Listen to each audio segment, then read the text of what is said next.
মাকে তিনটা কথা কখনো বলবেন না, তাহলে আজীবন আপনি আফসোস করবেন, কিন্তু আপনার আফসোস শেষ হবে না, আপনার কান্না শেষ হবে না।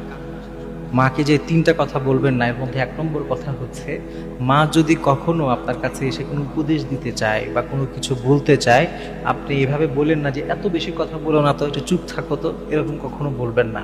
কারণ আপনার এই মাই সেই মা, যেই মা আপনি যখন কথা বলতে পারতেন না আপনাকে কথা বলা শিখিয়েছে। ওই মাকে আপনি কি করে আপনি বলেন যে তুমি চুপ থাকো, কিন্তু আপনি যে ভাষায় চুপ থাকতে বলছেন ওই ভাষাটাও আপনার মায়ের শেখানো। এই জন্য কখনো মাকে চুপ থাকতে বলবেন না প্রিয় ভাইয়েরা, মনে রাখবেন যে মা যে কি যেদিন হারিয়ে যাবে সেদিন বোঝা যাবে।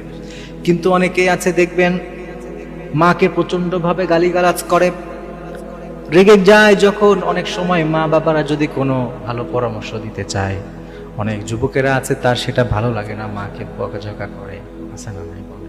কিন্তু আপনি যে মাকে বকাঝকা করছেন, যেই মুখে যেই শব্দে চয়নে যেই ভাষায় আপনি আপনার মাকে বকা দিলেন, আপনার সেই ভাষাটাও আপনার মায়ের শেখানো। এই জন্য এক নম্বর হচ্ছে, আপনার মা যদি আপনাকে কোনো উপদেশ দিতে আসে কখনো তাকে নিষেধ করবেন না, আপনি মাথা নিচু করে চুপ করে শুনবেন, এটা আপনার এক নম্বর কাজ। এরপরে দুই নম্বরে, মাকে কখনোই আরেকটা কথা বলবেন না, যদি আপনার মা কখনো আপনার কাছে আসে তাহলে মাকে কখনো বলবেন না যে একটু থামো তো, যাও তো এখান থেকে, বেশি বকবক করো না, আছে না এরকম? অনেকে বলে যাও তো এখান থেকে, এখন ঝামেলা করো না তো, যাও এখন চলে যাও, এখান থেকে দূর হতো, ওই ঘরে চলে যাও। এরকম অনেক সময় দেখবেন অনেকে বকাঝকা করে।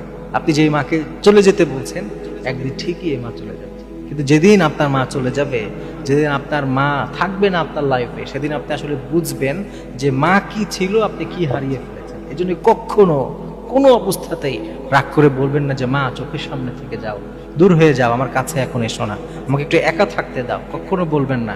আপনি যদি বলেন যে মা তুমি চলে যাও, একা থাকতে দাও, একদিন আপনি ঠিকই একা থাকবেন, ঠিকই, কিন্তু এমন একা হয়ে যাবেন যে সেদিন কেউ আপনাকে এসে বলবে না যে বাবা তোমার কি কিছু লাগবে, তোমার পছন্দের কোনো খাবার বানিয়ে দিব, এটা কেউ একদিন বলবে না।